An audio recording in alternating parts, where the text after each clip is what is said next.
Hi everybody. My name is Anissa, and the theme of the video is the decolonization of Kyrgyzstan. But first, what is decolonization? Decolonization, process by which colonies become independent of the colonizing country. Decolonization was gradual and peaceful for some British colonies largely settled by expatriates but violent for others, where native rebellions were energized by nationalism. After World War II, European countries generally lacked the wealth and political support necessary to suppress faraway revolts. They also faced opposition from the new superpowers, the US and the Soviet Union, both of which had taken positions against colonialism. The decolonization of Kyrgyzstan refers to the process through which the country gained independence and sovereignty from colonial or imperial powers. Kyrgyzstan, located in Central Asia, was formerly part of the Russian Empire and later the Soviet Union before achieving independence in 1991 following the dissolution of the USSR. The colonization of Kyrgyzstan by Russia began in the 19th century. Notably, the Kyrgyz and Kazakhs, nomadic peoples, did not have clearly defined borders. Therefore, when Russia occupied Kyrgyzstan, they did not have statehood as such. There were many tribes, each of which was free and autonomous. Before the First World War, the Kyrgyz could speak their native language and had an agreement that all the indigenous peoples of Central Asia would not fight in the Russian army. But in 1916, the occupiers violated this agreement. This was the first serious uprising of indigenous peoples against Russia. The consequences of the decolonization of Kyrgyzstan. Political independence.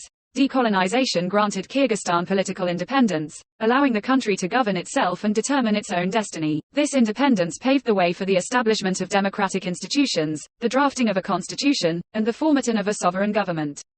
However, the transition to democracy has been challenging, marked by periods of political instability, corruption, and authoritarian tendencies. Ethnic diversity and national identity. The decolonization process brought to the forefront issues of ethnic diversity and national identity in Kyrgyzstan. The country is home to various ethnic groups, including Kyrgyz, Russians, Uzbeks, and others, each with their own cultural traditions, languages, and historical legacies. The promotion of a unified national identity while respecting ethnic diversity has been a complex and ongoing challenge, leading to tensions and conflicts at times. Economic transformation. Decolonization necessitated a shift from a centrally planned economy under Soviet rule to a market-oriented economic system. This transition has brought both opportunities and challenges for Kyrgyzstan.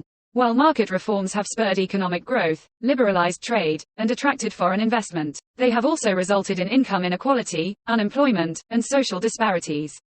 The country's reliance on remittances from migrant workers and exports of natural resources further underscores the complexities of its economic transformation. Geopolitical relations. Decolonization has reshaped Kyrgyzstan's geopolitical relations, particularly in its relations with neighboring countries and global powers. The country's strategic location in Central Asia has made it a key player in regional geopolitics, with interests and influences from Russia, China, the United States, and other regional actors. Balancing these competing interests while safeguarding its sovereignty and national interests remains a delicate diplomatic challenge for Kyrgyzstan. Cultural revival and preservation. Decolonization has sparked a revival of Kyrgyz culture and heritage. As the country seeks to reclaim and celebrate its cultural identity after decades of Soviet domination. Efforts to promote the Kyrgyz language, traditional arts, music, and customs have gained momentum, contributing to a sense of pride and belonging among the Kyrgyz people. However, modernization, globalization, and urbanization pose threats to traditional cultural practices and values, requiring efforts to balance tradition with modernity. According to project coordinator of Klub.kg Azirek Almazbekova, there are decolonization processes taking place in Kyrgyzstan, but they are not so large-scale. In other words, there are some discussions in the society, but they are not large-scale, she said. But we see that development of the Kyrgyz language is paid more attention than before. And citizens are also interested in it. Moreover, according to her, a particular part of the society, mainly activists and journalists, try to fight against Russian propaganda via media or social media. There are still some difficulties in Kyrgyzstan that cannot be solved within a short time. First, Russian media in Kyrgyzstan still have more influence on people. They dominate in the market and the population consumes their content, Almazbekova said. Second, millions of our nationals are migrant workers in Russia. This is why we feel great economic influence, which ties our hands.